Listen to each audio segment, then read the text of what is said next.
जी sorry, वो जो schedule मेरे ख्याल से आज जूम वालों ने जल्दी हालांकि मैंने इसको रखा था काफ़ी एक्सटेंडेड।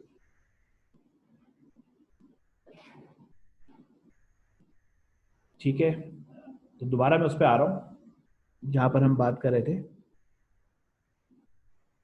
सिंपल रैंडम में मैं बात कर रहा था लॉटरी मेथड की। मैंने आपसे कहा कि जब मेरा पॉपुलेशन साइज छोटा होता है, मैनेजेबल होता है, जैसे मैंने आपसे कहा कि एक क्लास में 40 या 50 पार्टिसिपेंट्स हैं, उनके नाम तो मैं पर्चियों पे डाल के किसी बॉक्स में और वहाँ से मैं पर्ची उठा सकता हूँ, तो वो तो एक लॉटरी मेथड है। लेकिन मैं आपसे बात कर रहा था कि अगर मिसाल के तौर पे हज की स्कीम की बात कर रहे थे कि जहाँ पर एप्लीकेशंस की तादाद लाखों में होती है, या जब हम किसी हाउसिंग स्कीम को अनाउंस करते हैं तो वहाँ पर भी आपने देखा है कि लाखों के हिसाब से लोग एप्लीकेशंस देते हैं। तो क्या मैं लाखों लोगों के नाम पर्चियों पर डालूंगा? ऐसा कुछ नहीं होता। उसमें क्या होता है कि आप एप्लीकेशन देते हैं, आपको आपके एप्लीकेशन के अगेंस्ट एक रेफरेंस नंबर दे दिया जाता है।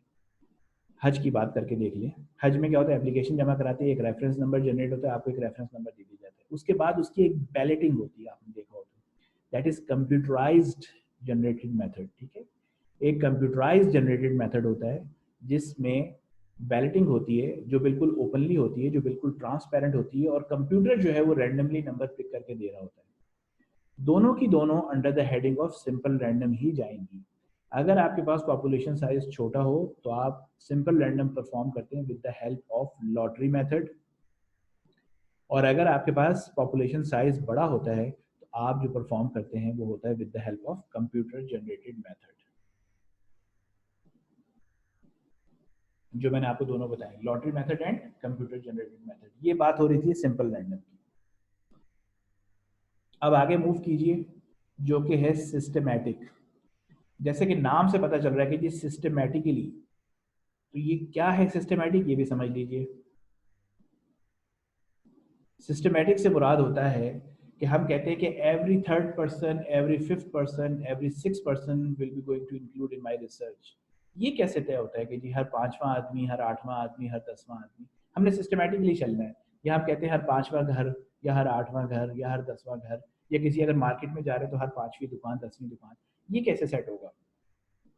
ये इस तरह सेट होगा जैसे मैंने भी आपको थोड़ी देर पहले बताया था कि अगर टोटल लेट सपोज 50 है और मुझे उसमें से 10 लेने हैं, तो मैं क्या करूंगा कि ये डिवाइड करूंगा 50 को 10 से, तो जो कैलकुलेटेड नंबर आएगा दैट इज 5। जैसे इस एग्जांपल में भी है, अगर आप देख रहे हैं कैपिटल एन जो है दैट इज 64 और स्मॉल एन जो है दैट इज 8, यानी कि जो सैंपल साइज है वो 8 है, जो पॉपुलेशन साइज है वो 64 है। जब डिवाइड किया तो नंबर जो कैलकुलेट हो गया है वो आ गया 8। यानी हर आठवां आदमी, हर आठवां शख्स जो है वो आप अपनी रिसर्च में शामिल करना है। That is called systematic. ठीक है, हम सैंपल साइज को पॉपुलेशन साइज से डिवाइड कर देते हैं, जो नंबर कैलकुलेट होकर आता है फिर हम उस सीरीज को फॉलो करते हैं। यहाँ पर जिस एग्जाम्पल में इसमें 8 आ रहा है, जैसे मैंने आपको एग्जाम्पल दी कि भाई अगर 50 हो और उसमें से 10 लेने हो तो वहाँ पर फिफ्थ आएगा। इसी तरीके से अगर आपने जो है वो 10 में से 5 लेने हो तो वो सेकंड आएगा। तो बाकायदा इसको required sample size and population size उसको डिवाइड करके जो कैलकुलेट होकर नंबर आता है वो नंबर फिर आपने लेना होता है, वो कहलाता है किथ नंबर। उस सीक्वेंस को फिर फॉलो किया जाता है। ठीक है, ये कहलाती है आपकी सिस्टमैटिक सैम्पलिंग। आगे चलते हैं, स्ट्रेटिफाइड सैम्पलिंग। स्ट्रेटिफाइड सैम्पलिंग क्या है, थोड़ा सा समझ लीजिए कि मिसाल के तौर पर मैं पाकिस्तान में चाहता हूँ कि मैं देखूं कि जी गवर्नमेंट, करंट गवर्नमेंट की क्या परफॉर्मेंस है। अब मैं उस परफॉर्मेंस के लिए चाहता हूँ कि जी उसमें डॉक्टर्स भी लूँ, इंजीनियर्स भी लूँ, लॉयर्स भी लूँ, और पॉलिटिशियंस भी लूँ, और सोशल मीडिया के लोग भी लूँ। तो क्या हुआ, ये डिफरेंट किस्म के स्ट्रेटा हैं। यानी ये शुरू में ही जो मैंने उनको उनके करेक्टरिस्टिक्स की बुनियाद पे ग्रुप को लेबल कर दिया, वो एक स्ट्रेटा कहलाएगा। ठीक है, यानी कि लॉयर्स का एक स्ट्रेटा हो गया, इंजीनियर्स का अलग हो गया, डॉक्टर्स का अलग हो गया, पॉलिटिशियंस का अलग हो गया, मीडिया के लोगों का अलग हो गया। ठीक है, 5 डिफरेंट स्ट्रेटा बन गए। ये कहला रही है स्ट्रेटिफाइड सैम्पलिंग। उनकी उस प्रॉपर्टी की बुनियाद पर जो मैंने ग्रुप्स बनाए दैट इज कॉल्ड स्ट्रेटा। ये तो हो गए ग्रुप्स। अब उन ग्रुप्स में से मैंने कैसे पिक करना है, अगेन लॉयर्स में से, डॉक्टर्स में से, इंजीनियर्स में से मैं चाहता हूँ कि जी हर स्ट्रेटा में से मैं 10-10 दो लोग ले लूँ। लेट सपोज कि मेरा सैंपल साइज 50 हो और मेरे पास 5 स्ट्रेटा हो, तो मैं चाहूँगा कि हर स्ट्रेटा से इक्वल प्रेजेंटेशन हो मेरे उस सैंपल साइज के अंदर, ताकि जब मैं सर्वे करूँ तो मैं कह सकूँ कि मैंने जब डिफरेंट स्पेशलिटीज से या डिफरेंट प्रोफेशन से इंटरव्यू लिया तो सबकी इक्वल प्रेजेंटेशन थी।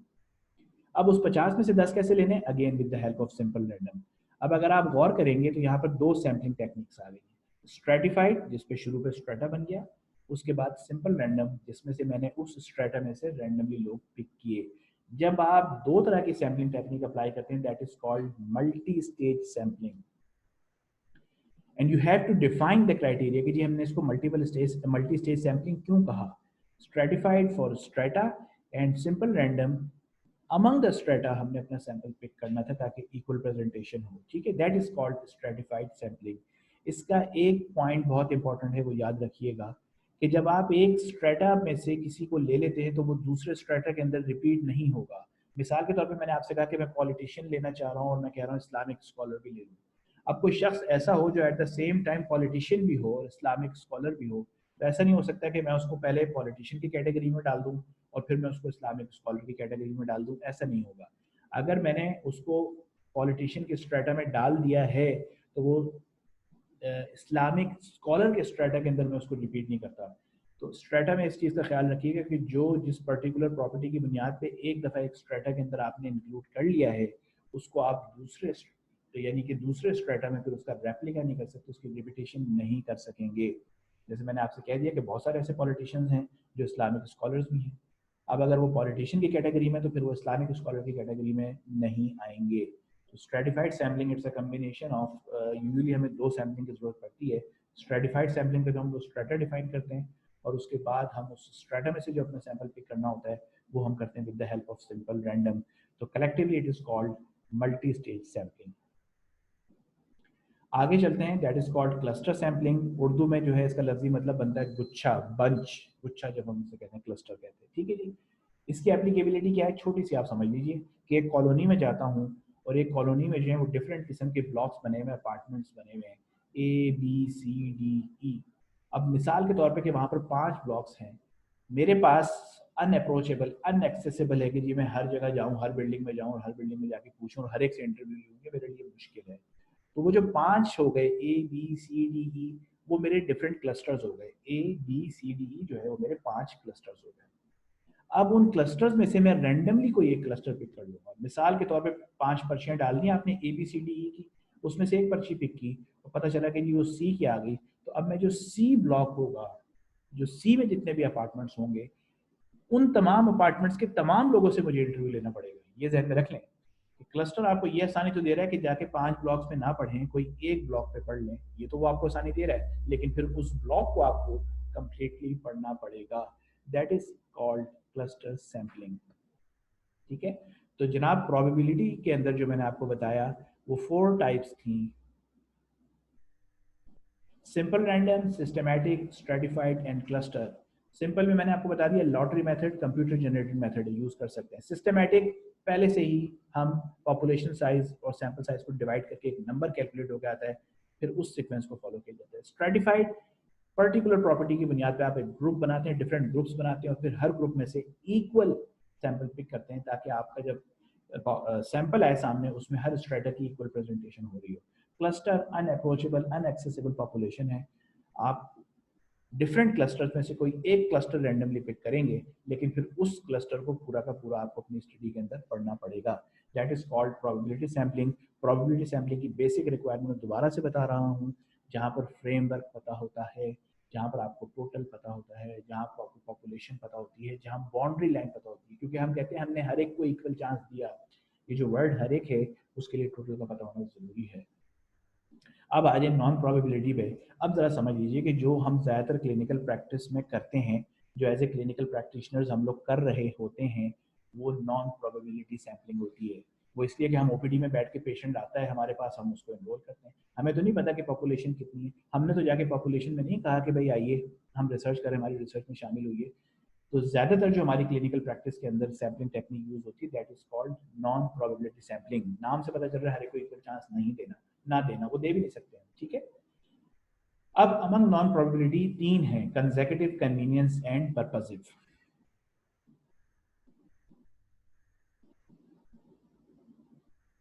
ठीक है। Consecutive, convenience and purposive. Consecutive की बात कर लेते हैं। सबसे कॉमनली ये प्रैक्टिस होती है हमारी क्लिनिकल प्रैक्टिस के अंदर। हम जब भी किसी पेशेंट को अपनी रिसर्च में शामिल करते हैं उसका एक सिलेक्शन क्राइटेरिया बनाते हैं। इस पे तो आप सब इत्तेफाक करेंगे। और वो सिलेक्शन क्राइटेरिया बनाने की वजह ये होती है कि जब हम शुरू में ही एक क्राइटेरिया डिफाइन कर लें तो हम उसी तरह के स्पेसिफिक पेशेंट लें, ताकि जब रिजल्ट आए तो हम उन रिजल्ट्स को आपस में लिंक और उनकी रिलेशनशिप पढ़ सकें, तो कोई सिग्निफिकेंट रिजल्ट्स आ रहे हो। ऐसा नहीं हो कि मैं कहूँ जी हर एक को बस जो भी आ रहा है वो आज ये मेरी रिसर्च में शामिल हो जाए। अगर आप हर एक को ले लेंगे और कोई क्राइटेरिया डिफाइन नहीं करेंगे तो रिजल्ट्स जो आएंगे वो गलतियों से भरपूर होंगे। उनमें फिर कोई एसोसिएशन या रिलेशन या लिंक जब हम पढ़ रहे होंगे तो वो कोई स्ट्रांग नहीं होगा, वो फिर वीक होगा। ठीक है। अब इसको समझ लीजिए कंसेक्यूटिव क्यों कहते हैं। आप ओपीडी में प्रैक्टिस कर रहे हैं, आप ओपीडी में प्रैक्टिस कर रहे हैं और आपके पास जो है पेशेंट के साथ, ये स्लाइड प्रॉब्लम कर रही है।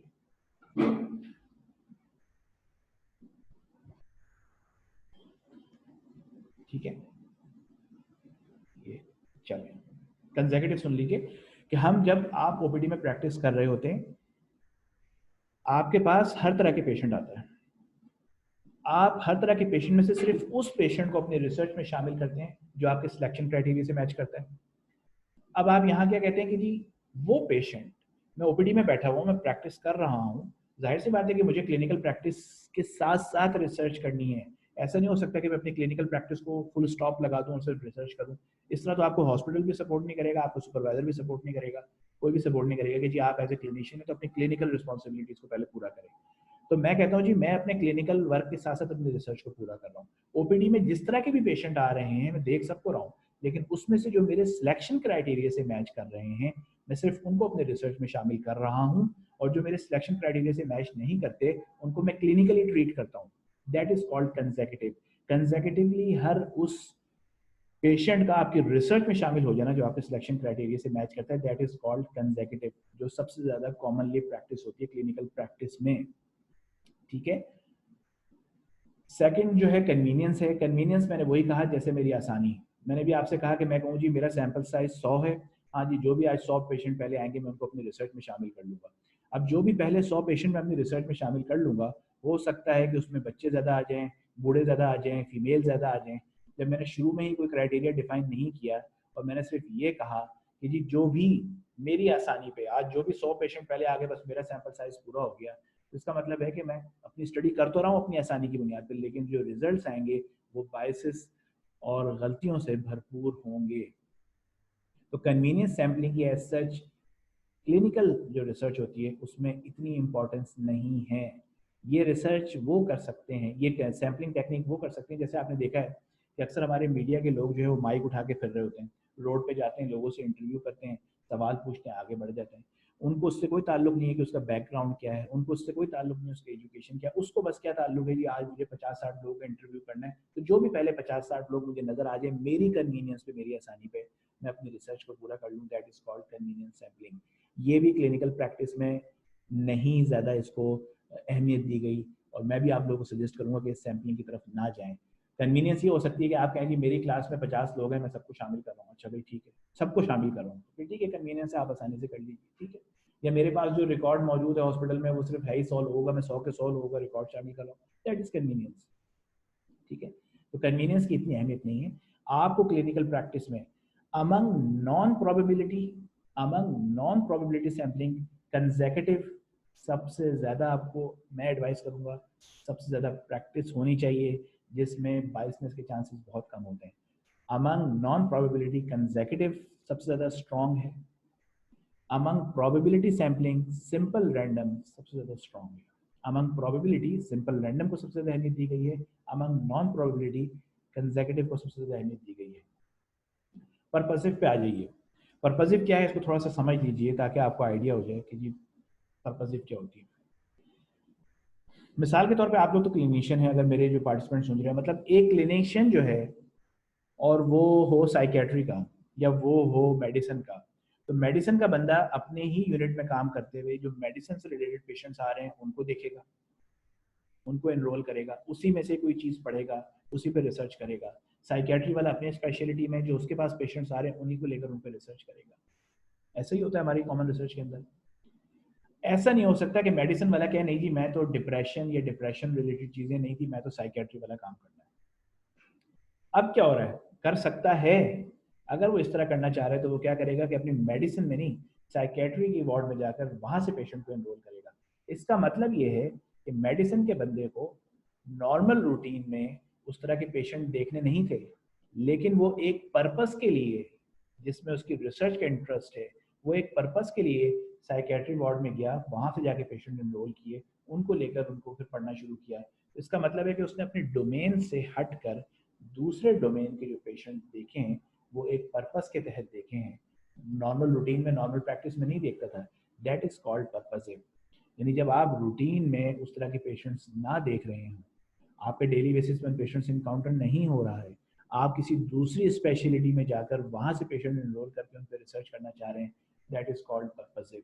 अगेन इसमें बहुत सारे सवाल आते हैं, एथिकल इशू रेज होता है कि जी आप अपनी स्पेशलिटी को छोड़कर दूसरी स्पेशलिटी में जाके काम क्यों कर रहे हैं।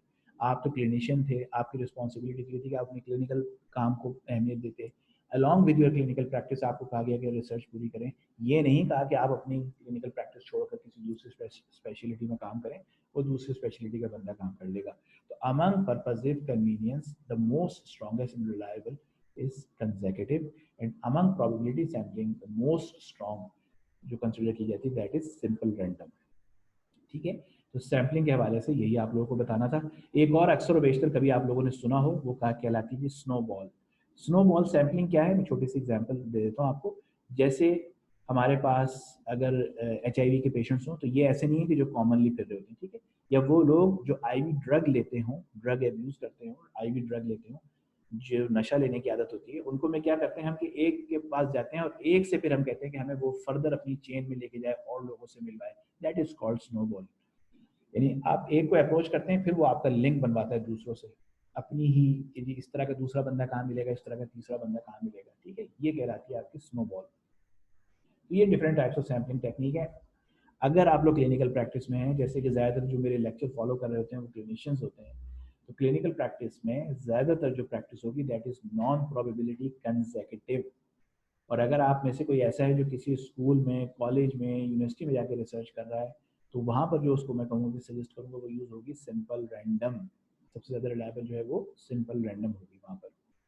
ठीक है, अच्छा इसी के साथ मैंने अपने सेशन को वाइंड अप करना है, लेकिन उससे पहले 2-3 मुझसे सवाल पूछे थे, तो उनका मैं ज़रूर जवाब दे दूँ। एक तो मुझसे किसी ने पूछा था कि जी जो हम ऑपरेशनल डेफिनेशन के अंदर इफेक्ट मॉडिफायर्स, इफेक्ट मॉडिफायर क्या होता है ये ज़रा समझ लीजिए कि मिसाल के तौर पे आप अगर देखना चाह रहे हैं किसी चीज़, दो प्रोसीजर के बाद आउटकम है, ठीक है, यानी मिसाल के तौर पे किसी पेशेंट के अंदर जो है वो कैबेज हुआ, ट्रॉनरी आर्टरी बाईपास ग्राफ्टिंग का प्रोसीजर हुआ, और अब आप उसमें आउटकम देखना चाह रहे हैं कि सर्वाइवल कितनों में रहा, बेटर आउटकम कितनों में आया, कॉम्प्लिकेशन कितनों में हुई। तो मेरे जहन में आपसे एक सवाल आएगा और पूछूंगा आपसे कि वो पेशेंट जो डायबिटिक हो और उसमें कैबेज की सर्जरी की जाए, और वो पेशेंट जो नॉन डायबिटिक हो और उसमें कैबेज की सर्जरी की जाए, तो आप खुद अच्छे से समझ सकते हैं कि अमंग डायबिटिक पेशेंट कॉम्प्लिकेशन के चांसेस ज़्यादा होंगे after CABG as compare to non diabetic. इसका मतलब है इस सिनेरियो में मैं ये कह रहा हूँ कि डायबिटीज़ जो है वो एक इफेक्ट मॉडिफायर है, यानी डायबिटीज़ का जो इफेक्ट है वो मॉडिफिकेशन कर देगा उसके आउटकम को, उसके आउटकम को चेंज कर देगा, that is called effect modifier. Effect modifiers को आइडेंटिफाई करें, इनको कहाँ लिखना होता है, इनको ऑपरेशनल डेफिनेशन के अंदर बताना होता है, ठीक है जी। ऑपरेशनल डेफिनेशन में ही आपको अपने इफेक्ट मॉडिफायर को, इनको एक्सप्लेनेटरी वेरिएबल्स भी कहते हैं, एक्सप्लेनेटरी वेरिएबल्स भी कहते हैं, इफेक्ट मॉडिफायर्स भी कहते हैं। एक तो सवाल ये था उनका। दूसरों ने मुझसे पूछा था कि जी ऑपरेशन डेफिनेशन के लिए रेफरेंस के बताइए जी। ऑपरेशन डेफिनेशन में आपको बताना तो पड़ता है ना कि आप जो असेसिंग टूल यूज कर रहे हैं या जो आप क्राइटेरिया अपने रिसर्च में फॉलो करेंगे वो आपने कहाँ से लिया। कोई टेक्स्ट बुक का स्टैंडर्ड था, किसी रिसर्च का स्टैंडर्ड था, आपके हॉस्पिटल का स्टैंडर्ड था, तो इसका मतलब है कि हमें कोई ना कोई स्टैंडर्ड उसका डिफाइन करना पड़ता है। यहाँ उन्होंने इस सवाल पूछा था कि क्या रेफरेंस जरूरी है। देखिए जाहिर सी बात है जब हम कोई चीज़ प्रैक्टिस कर रहे होते हैं तो वो कोई ना कोई रेफरेंस होता है, कोई ना कोई स्टैंडर्ड प्रैक्टिस होती है जिसको हम अपना शुरू करते हैं। बिलफर्ज आप कोई इनोवेटिव काम कर रहे हैं, आप बिल्कुल नया काम कर रहे हैं, बिल्कुल नया काम भी करेंगे तब भी आपकी हायर अथॉरिटीज तो आपके साथ होंगी ना, हॉस्पिटल की एथिकल रिव्यू कमेटी या इंस्टीट्यूशनल रिव्यू बोर्ड, या आपका सुपरवाइजर या आपका हेड ऑफ द डिपार्टमेंट या चेयरमैन, वो सब एग्री करेंगे तब आप उस काम को कर सकेंगे ना।